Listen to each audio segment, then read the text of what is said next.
Shalom, Bapak Ibu Saudaraku yang dikasihi Tuhan. Kembali kita berjumpa untuk bagikan berkat firman Tuhan saat ini. Sebelumnya mari kita bersatu di dalam doa. Tuhan Yesus, biarlah hikmat-Mu yang menaungi kami, sehingga apa yang akan kami renungkan saat ini menjadi kekuatan bagi kehidupan kami. Di tengah-tengah pergumulan yang ada di kehidupan ini, kami percaya Tuhan senantiasa memiliki rencana yang indah atas setiap kami.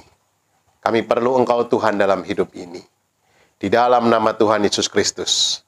Haleluya. Amin. Apa kabar Bapak Ibu Saudaraku yang dikasihi Tuhan? Saya percaya ketika kita senantiasa dalam kasih Tuhan, dalam perlindungan Tuhan, apapun boleh terjadi, tapi kita akan melihat tangan Tuhan yang tidak pernah meninggalkan kita, tangan Tuhan yang tidak pernah membiarkan kita. Pertolongannya tepat waktu, pertolongannya tidak pernah terlambat. Haleluya. Mari kita buka Alkitab kita bersama-sama. Boleh siapkan catatan Bapak Ibu Saudara, agar kebenaran firman Tuhan ini senantiasa teringat dalam kehidupan kita, dan kita melakukannya dalam segala aktivitas keseharian kita. Kita buka bersama kitab Keluaran, pasal yang ke-14.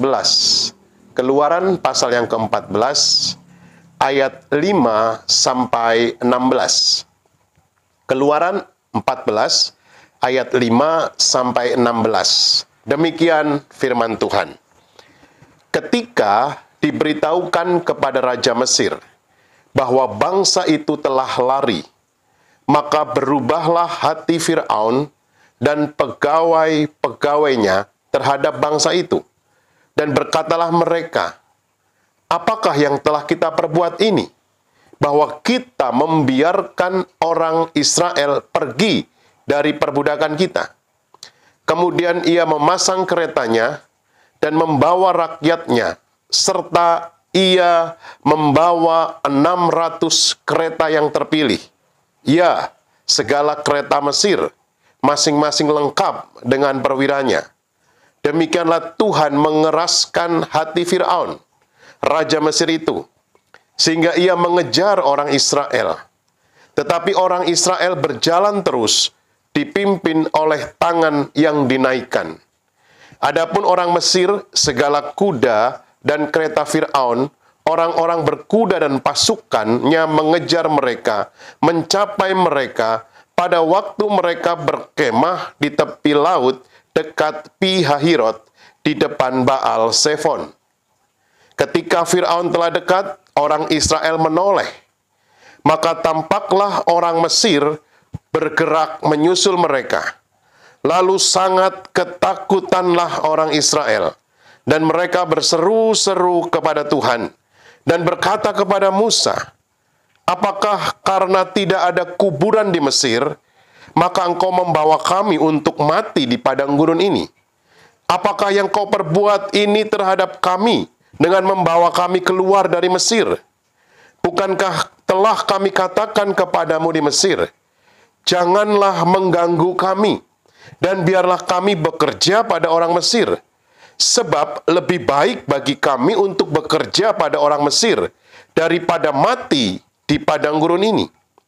Tetapi berkatalah Musa kepada bangsa itu, janganlah takut, berdirilah tetap, dan lihatlah keselamatan dari Tuhan yang akan diberikannya hari ini kepadamu. Sebab orang Mesir yang kamu lihat hari ini, tidak akan kamu lihat lagi untuk selama-lamanya. Tuhan akan berperang untuk kamu, dan kamu akan diam saja. Berfirmanlah Tuhan kepada Musa, mengapakah engkau berseru-seru demikian kepadaku? Katakanlah kepada orang Israel, supaya mereka berangkat. Dan engkau angkatlah tongkatmu, dan ulurkanlah tanganmu ke atas laut, dan belahlah airnya, sehingga orang Israel akan berjalan di tengah-tengah laut di tempat kering. Saudaraku, yang menjadi pembahasan kita secara khusus ada di ayat yang ke-15. Saya ulangi lagi ayat yang ke-15, firman Tuhan katakan demikian. Berfirmanlah Tuhan kepada Musa, Mengapakah engkau berseru-seru demikian kepadaku? Katakanlah kepada orang Israel supaya mereka berangkat. Di dalam terjemahan bahasa Indonesia sehari-hari, ayat ini berbunyi demikian, Bapak Ibu Saudara. Kata Tuhan kepada Musa, mengapa engkau berteriak minta tolong? Suruhlah orang Israel jalan terus. Ada satu istilah dalam bahasa Indonesia yang diambil dari bahasa asing, istilah itu namanya kul-de-sak. Apa artinya? Artinya adalah jalan buntu. Jalan yang tertutup. Dari perikop yang kita baca, bangsa Israel berada di titik kul-de-sak.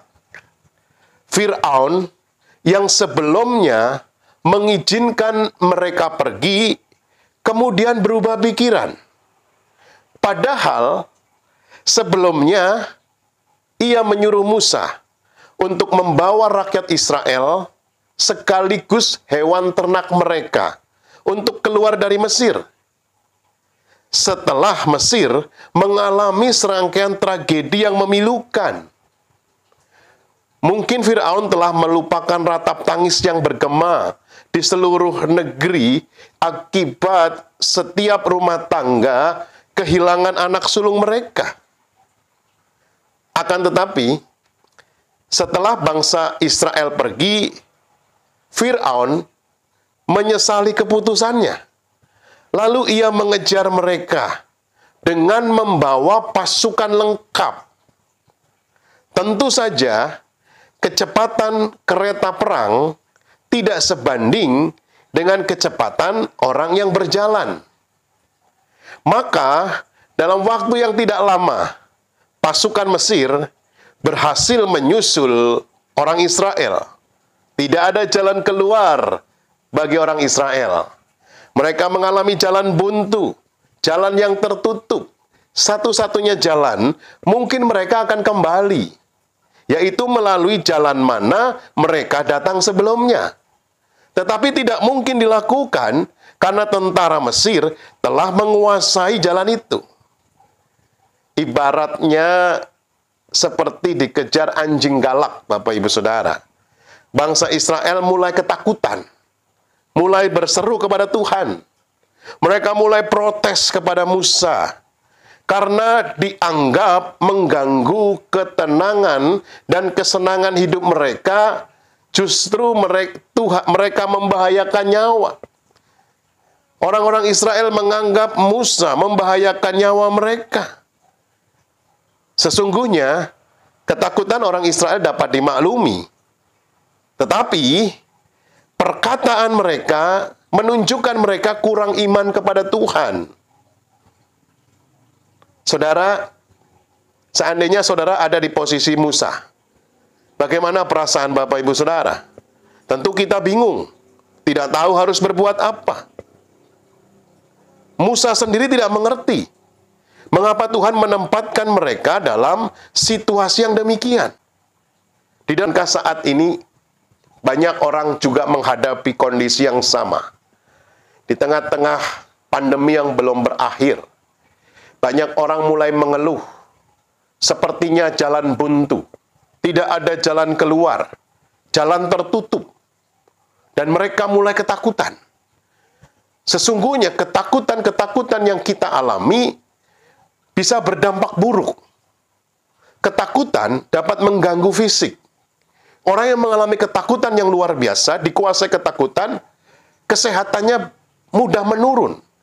Imun tubuhnya mudah menurun, sehingga memudahkan penyakit masuk. Ketakutan bisa mengganggu fisik. Ketakutan bisa mengganggu jiwa. Berpikiran menjadi negatif. Mengalami paranoid, stres, tertekan. Sehingga menghalangi kita untuk maju dan bertumbuh. Ketakutan juga merusak kerohanian kita.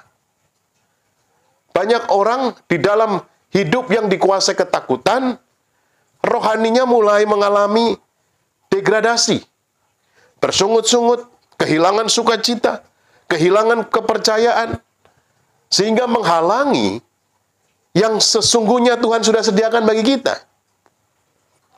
Bapak, Ibu, Saudaraku yang dikasihi Tuhan, bangsa Israel ketika dikejar oleh Fir'aun dan tentaranya, mereka mengalami jalan buntu.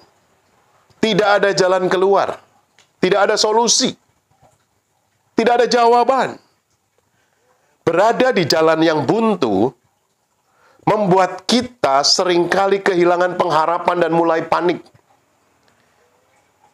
Saudara, jalan buntu membuat kita berpikir yang tidak-tidak. Itu pun yang dialami oleh bangsa Israel. Mereka mulai berpikir yang tidak-tidak. Kalau Bapak Ibu Saudara baca di ayat yang ke-11, mereka berpikir demikian, lebih baik kita menjadi budak saja di Mesir daripada kita mati di padang gurun walaupun kita orang merdeka. Pikirannya udah negatif. Berpikiran yang tidak-tidak.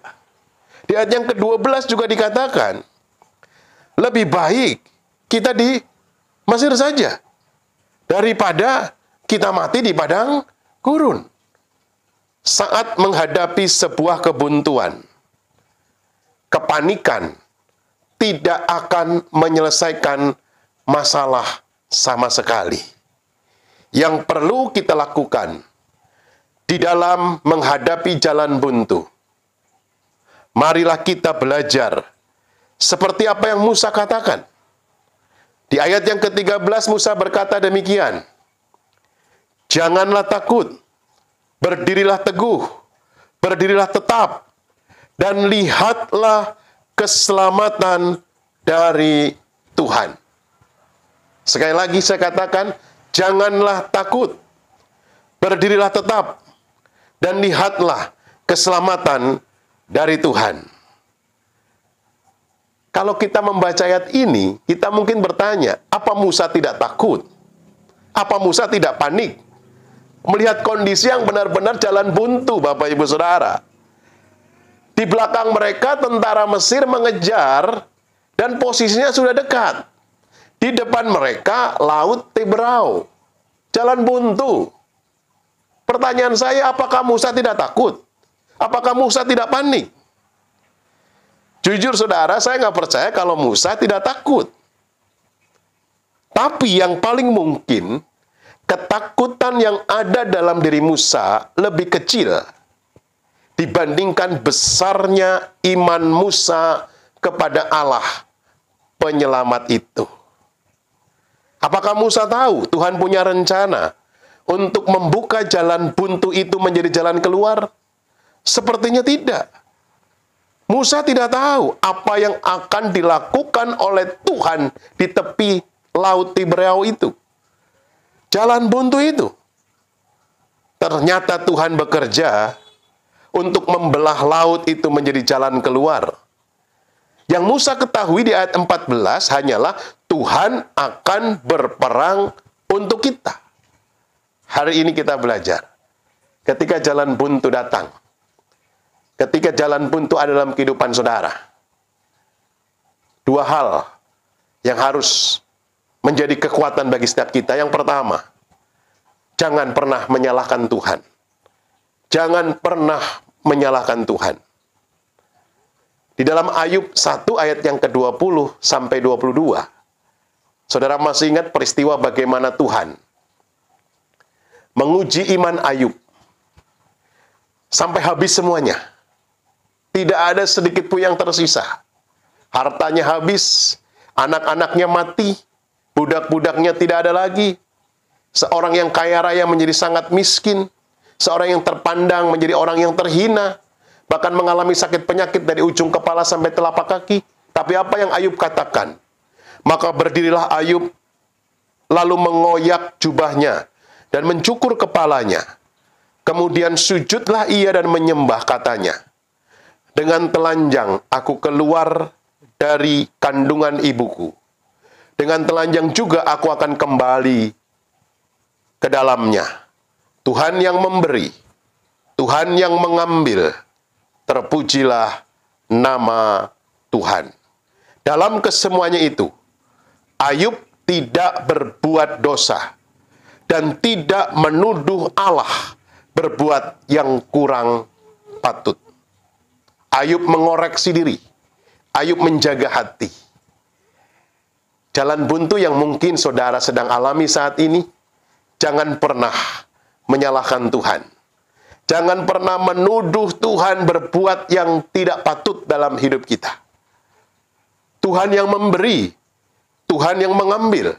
Terpujilah nama Tuhan. Lebih baik kita mengoreksi diri kita, menjaga hati kita. Itulah kekuatan.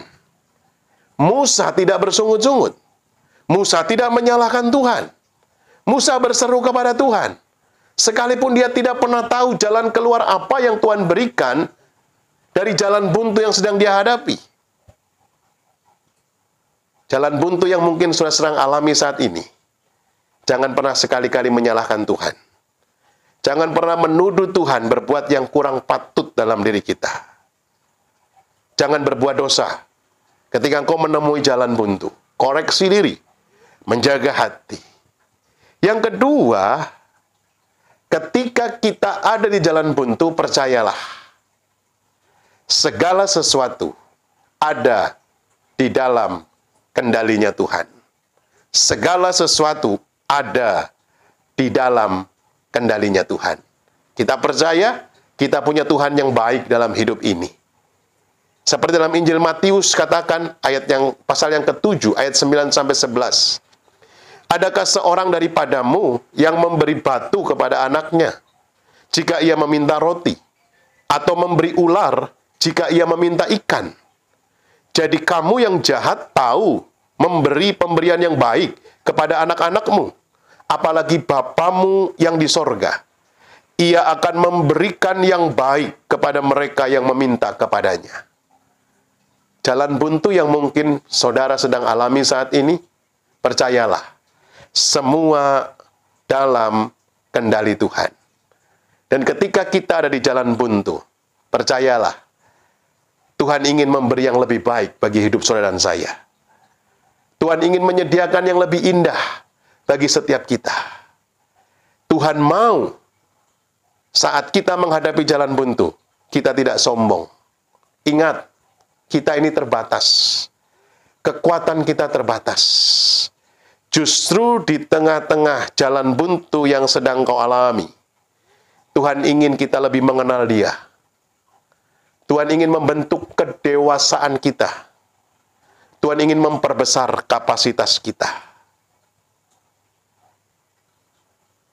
Lihat sejenak Bapak Ibu Saudara, dalam perikop lanjutan dari ayat yang kita baca dalam kitab Keluaran 14 tadi. Ada kabar baik bagi kita yang saat ini mungkin berjumpa dengan jalan buntu. Allah yang telah mengizinkan kita untuk menghadapi jalan buntu, Ia akan bertindak, menyediakan jalan keluar bagi kehidupan kita. Saya baca ayat yang ke-10, 15 dan 16 dari Keluaran pasal yang ke-14. Ketika Fir'aun telah dekat, orang Israel menoleh, maka tampaklah orang Mesir bergerak menyusul mereka. Lalu sangat ketakutanlah orang Israel, dan mereka berseru-seru kepada Tuhan. Ayat 15, berfirmanlah Tuhan kepada Musa, mengapakah engkau berseru-seru demikian kepadaku?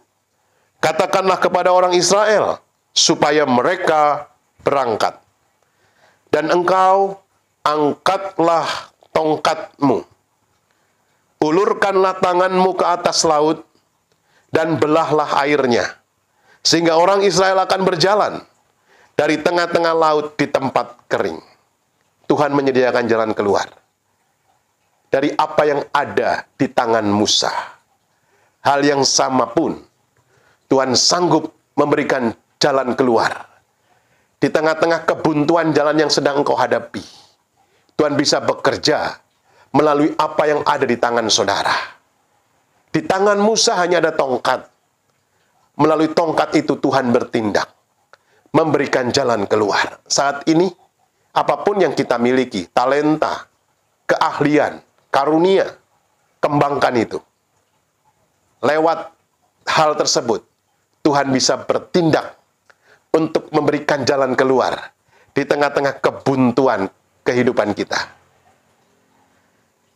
Ada masalah atau situasi dalam hidup kita yang seringkali membuat kita takut, membuat kita panik, karena merasa tidak ada jalan keluar. Jalan buntu. Kita ketakutan karena terdesak. Namun ingatlah, kepanikan dan ketakutan dapat melemahkan harapan dan iman kita, sehingga mendorong kita melakukan sesuatu yang tidak semestinya. Seperti Musa, marilah kita belajar untuk menaruh iman dan harap penuh hanya kepada Allah yang tidak akan pernah meninggalkan kita, yang tidak pernah akan membiarkan kita. Dia Allah yang akan bertindak. Jalan buntu, Allah bertindak, memberikan jalan keluar. Tuhan Yesus memberkati. Mari kita berdoa. Secara khusus saya mau berdoa buat Bapak Ibu Saudara yang sepertinya saat ini mengalami jalan buntu dalam kehidupanmu. Mari kita bersatu dalam doa. Tuhan Yesus, ketika bangsa Israel keluar dari perbudakan Mesir, mereka mengalami jalan buntu. Tentara Firaun mengejar mereka dan jaraknya sudah dekat. Dari belakang mereka terkepung oleh tentara Firaun. Di depan mereka laut Teberau. Tidak ada jalan keluar. Tidak ada solusi. Mereka mengalami ketakutan, mengalami kepanikan. Tapi Tuhan bertindak, memberikan jalan keluar. Angkatlah tongkatmu. Lalu laut itu terbelah. Tuhan memberikan jalan keluar bagi bangsa Israel. Saat ini, mungkin kondisi yang sama sedang kita alami. Di tengah-tengah situasi yang tidak mudah, sepertinya tidak ada jalan keluar. Jalan tertutup, jalan buntu. Tapi percayalah, jangan pernah menyalahkan Tuhan. Tuhan yang memberi, Tuhan yang mengambil, terpujilah nama Tuhan. Jangan pernah menuduh Tuhan yang tidak-tidak. Karena semuanya ada dalam kendalinya Tuhan. Justru sepertinya kita mengalami jalan buntu. Karena sesungguhnya Tuhan sudah menyiapkan yang lebih baik. Oleh karena itu, ketika engkau ada di jalan buntu, jangan pernah sombong. Karena kekuatan kita terbatas. Justru di tengah-tengah jalan buntu, Tuhan mau kita lebih mengenalnya. Kedewasaan kita dibentuk, kapasitas kita diperbesar. Tuhan akan bekerja. Tuhan akan bertindak. Jalan buntu, Tuhan akan berikan jalan keluar. Doa saya, saat ini mungkin saudara mengalami sakit penyakit. Mungkin kau mengalami penyakit karena COVID-19. Ada jalan keluar daripada Tuhan. Mungkin kau mengalami kondisi ekonomi yang sedang tidak baik di tengah-tengah masa pandemi ini. Ada jalan keluar dari Tuhan. Tuhan akan bertindak atas kehidupan Bapak Ibu Saudara. Di dalam nama Tuhan Yesus Kristus, kami percaya Tuhan pasti bertindak, memberikan jalan keluar bagi setiap kita. Amin. Tuhan Yesus memberkati.